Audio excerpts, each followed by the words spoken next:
उन्हाळ्याच्या सुरुवातीला निर्माण होणाऱ्या पाण्याच्या समस्येमुळे आदिवासींचं होणारं स्थलांतर तसंच होळीसाठी आदिवासी भागात होणारी वृक्षतोड थांबवण्याच्या उद्देशानं राष्ट्रीय स्वयंसेवक संघाकडून प्रेरणा घेऊन नाशिक जिल्ह्यातल्या सेवा संकल्प समितीनं अनोखा उपक्रम सुरू केला आहे।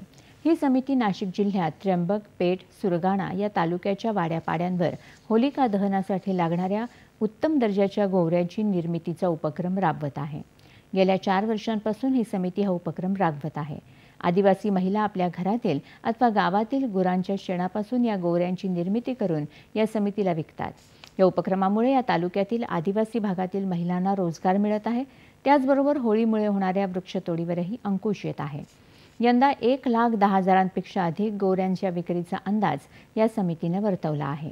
समितीच्या कार्यकर्त्यांच्या माध्यमातून या गोवऱ्या शहराच्या सर्व भागात उपनगरामध्ये उपलब्ध केल्या जात असून नाशिक, मुंबई, पुणे यासह राज्यातल्या इतर भागातही या गोवऱ्या मागणीनुसार पाठवल्या जातात। आदिवासींना 8 ते 10 हजाराचा फायदा या उपक्रमातून होत आहे।